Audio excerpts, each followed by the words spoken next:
Hello student, দিতি ক্লাসরুমে তোমাদের সবাইকে স্বাগত। আজকে তোমাদেরকে দেখাবো ষষ্ঠ শ্রেণীর প্রথম পর্যায়ক্রমিক মূল্যায়ন থেকে পরিবেশ বিষয় মডেল কোশ্চেন নাম্বার 1 ও 2 নাম্বার সেটটি। তাহলে চলো দেরি না করে এবার দেখে নিই। 1-এর দাগ, একটি একমুখী ভৌত পরিবর্তনের উদাহরণ দাও। হবে চাল থেকে ভাত তৈরি। 2, একটি অণুজীবের নাম লেখো যা দুধ থেকে দই প্রস্তুতিতে ব্যবহার করা হয়, সেটা হলো ল্যাক্টোব্যাসিলাস নামক ব্যাকটেরিয়া। 3-এ আছে পরাগ মিলনে সাহায্য করে এমন একটি প্রাণীর নাম উল্লেখ করো, যেমন মৌমাছি, বোলতা, প্রজাপতি। 4 দাগে আছে সঠিক উত্তরটি নির্বাচন করো। গাছের পাতা ঝরে যাওয়া একটি হবে পর্যায়বৃত্ত ঘটনা। পরের প্রশ্ন, তন্তু উৎপাদনে সাহায্যকারী একটি পতঙ্গের নাম হবে রেশম মধ।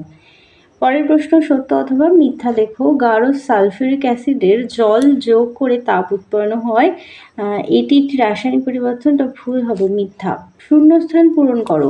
গোবর সার হলো একটি জৈব সার। এরপর আছে সত্য অথবা মিথ্যা লেখো। কড মাছের যকৃতের তেলে প্রচুর পরিমাণে ভিটামিন সি থাকে, এটাও ভুল। এরপরে দেখো পরের প্রশ্ন, একটি ধীর গতি সম্পন্ন রাসায়নিক প্রক্রিয়ার নাম লেখো, যেমন লোহায় মরিচা পড়া। 10 দাগ, কোন গাছ থেকে রজন পাওয়া যায়? হবে পাইন, শাল। 2 দাগে আছে স্তম্ভ মেলাও। জাপ পোকা হবে হানি ডিউ। 2 আছে কঠিন ধাতু তামা ভৌত পরিবর্তন হবে জলের তড়িৎ বিশ্লেষণ, আর গাজর হবে মূল। চলে যায় 3 দাগে। 3-এর 1 দাগে বলেছে সাগর কুসুম ও সন্ন্যাসী কাঁকড়ার মিথজীবিতার সম্পর্কে আলোচনা করো। দেখো তোমাদের পাঠ্য বইয়ের 11 নম্বর পেজে ভালো করে দেওয়া রয়েছে। পরের প্রশ্ন, গাছের রেচন পদার্থ জমে ধুনো তৈরি হয়, এটি কি ধরনের পরিবর্তন? কারণ সহ ব্যাখ্যা করো। পেজ নাম্বারটা ভুল রয়েছে, 60 পেজ হবে।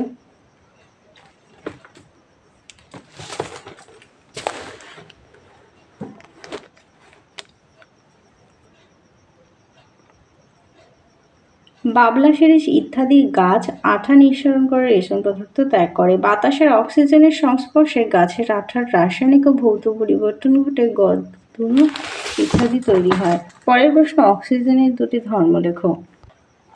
তোমাদের পাঠ্য বইয়ের 44 নম্বর পেজে দেখো।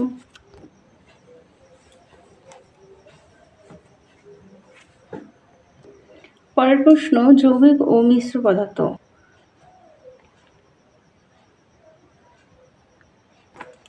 এরপর আছে ভৌত রাসায়নিক পরিবর্তন।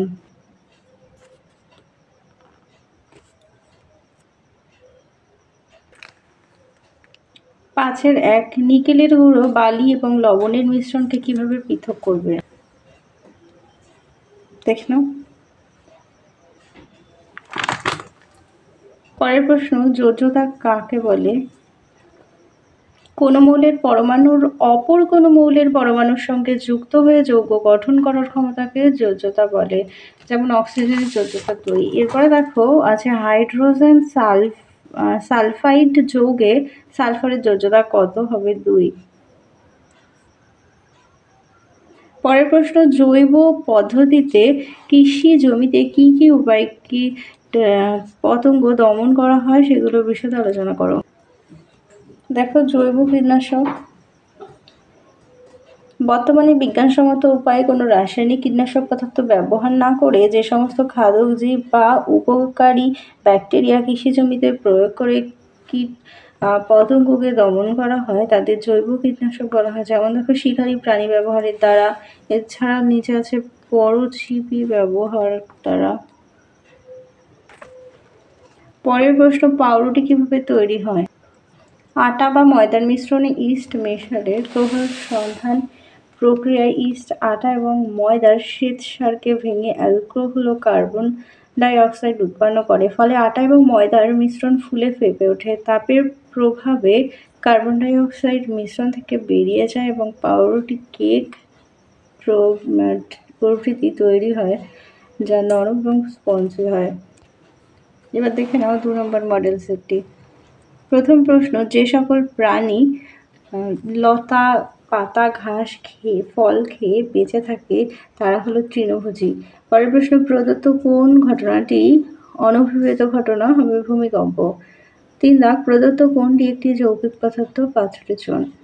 এরপরে আছে অ্যাজোলা পানা বাতাসের যে গ্যাসটিকে আবদ্ধ করে সেটি হলো নাইট্রোজেন। পরিশ্রবণ প্রক্রিয়ায় ফিল্টার কাগজে পড়ে থাকা কঠিন পদার্থকে বলা হয় অবশেষ।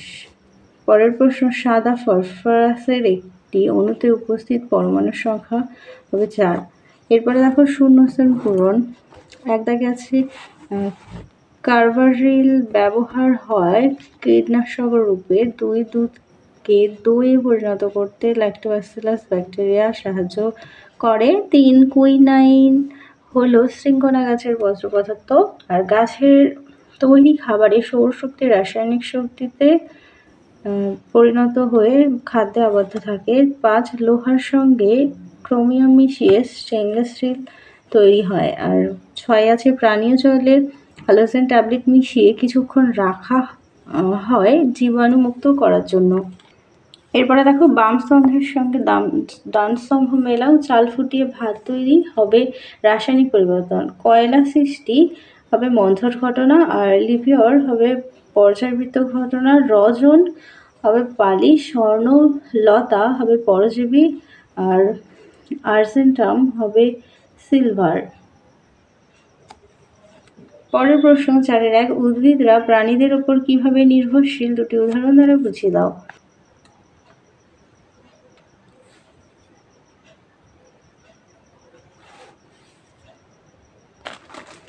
পরের প্রশ্ন, পাউরুটির গায়ে ছোট ছোট ছিদ্র থাকার কারণ কি?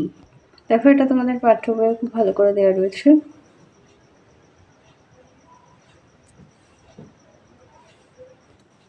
এরপর আছে ভৌত রাসায়নিক পরিবর্তনের মধ্যে 3টি পার্থক্য। দেখে নাও। 4 আছে বন্য পশুর মৃত্যুর প্রাকৃতিক এবং মনুষ্য সৃষ্ট কারণ বর্ণনা করো।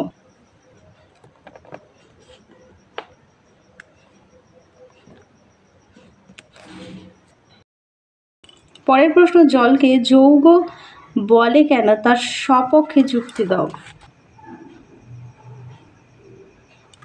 এরপরে আছে সাধারণ লবণ এবং বালির মিশ্রণ থেকে তাদের পৃথক করবে কিভাবে? দেখে নাও। তাহলে চলো 1 আর 2 নম্বর মডেল সেটটি সমাধান করে দিলাম। ভিডিওটা ভালো লাগলে অবশ্যই লাইক করো। আবার দেখা হচ্ছে পরবর্তী আরেকটি ভিডিওতে।